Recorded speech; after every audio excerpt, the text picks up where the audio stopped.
From a very young age, I've always been able to depend on myself and know that if a situation arrives that I'll be able to handle it. I took a lot of pride in the fact that I'm able to figure things out on my own and I can be independent. I don't have to depend on anybody else to do anything for me. That's me, Charlotte. I'm independent. People knew that I was independent because they see the way that I took care of myself, and I had so much pride in that. The doctors told me that I was diagnosed with this rare form of brain cancer called medulloblastoma. I can't really remember much of that conversation. It was just, I heard cancer, and that's the only thing that I can remember. The rest of the stuff is just a blur. That was the first time I felt really helpless. I always like to be strong in everybody's eyes, and I like to be able to handle things.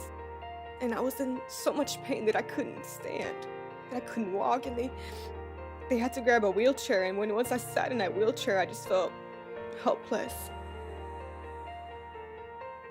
It was so depressing. It's kind of like you're isolated from the outside world, and you hear laughter outside of your window, and you wish that you had the energy to be out there laughing with them.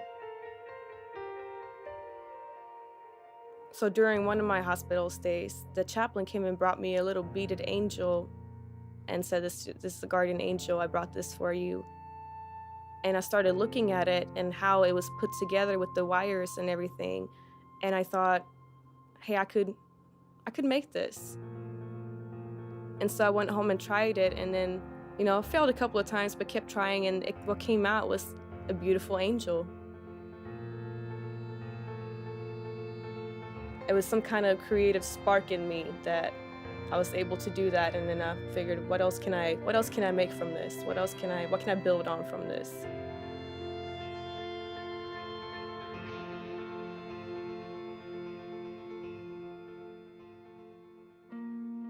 My dad was an awesome painter, and he was also a cancer patient, and so his escape was painting, and so I did it myself and was surprised at how it came out. So I fell in love with it.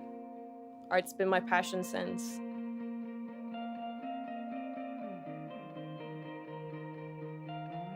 My art's a little bit like a journey. I start out with an idea, and then it goes off into something different. And I keep exploring as I'm in the painting. I might like this color over here, and then it turns into something totally different, and the outcome is a totally different idea, but it's a better idea. It gets better as I'm getting more and more into it.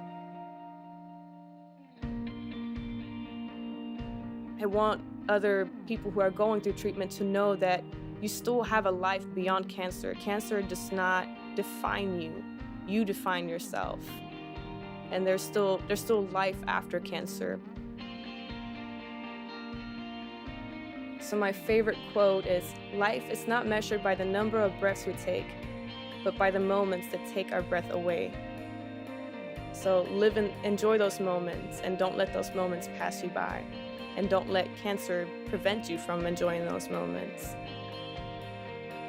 I'm hoping, that in the future, should something happen to me, my art will live on.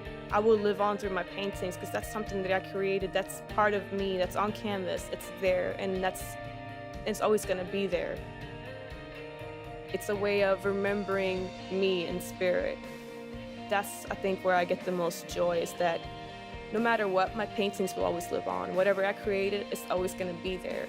So a part of me will always live on regardless, and that brings me joy.